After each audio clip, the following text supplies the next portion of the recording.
Hello guys, good morning. Meron tayong ginawang water dispenser dito. Ang naging problema niya ay compressor.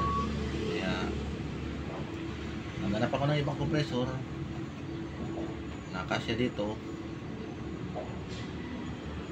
Kinabitan ko ng ibang compressor, kaya okay na to siya ngayon. Mainit na. So malamig na tubig ito.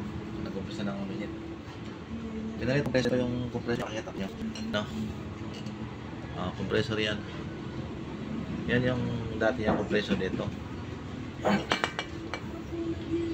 Ang ma-advise ko lang sa mga customer natin, huwag kayong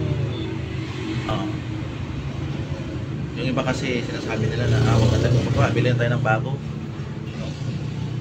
Kami naman mga technician, may warranty naman. Tulad dito, pinalitan ko ng compressor, may warranty dito. Ayun, pag nasira yung compressor, papalitan ko to, wala ka nang babayaran doon. Pati yung preyon, wala kang babayaran doon. Pero kung ikaw bibili ng compressor bago, brand new, hindi ko yung bibigyan ng warranty. Walang warranty yun, kasi bago yung compressor ko eh. Ang magiging warranty ko lang doon yung preyon sa pagkabit ko, kasi di natin maiwasan magkakaroon ng leak yung ano. Pero pag gumawa tayo, sisiguraduhin natin hindi na tayo babalik kasi lugi na tayo dyan eh.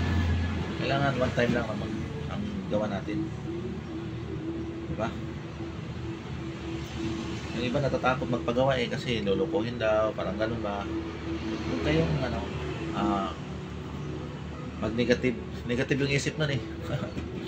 Kaya nga nagbibigay tayo ng warranty para satisfied naman yung customer natin, di ba?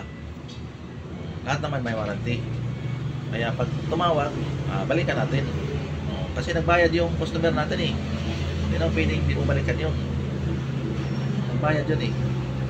Tapos masisira ka, baka mamaya yan eh. Hindi ka na pwedeng i-recommend sa mga kapitbahay nun. Sinasira ka na eh. Ayan ang masama, di ba?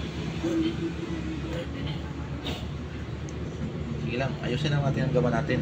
Tapos pag may back job, balikan natin. Yun lang. Diba? Kasi nagbaback job nga yung bago, yung brand new. Yung gawa pa kaya natin, di ba? Hindi maiwasan yun. Ganun talaga yun. Sige, salamat. Thank you.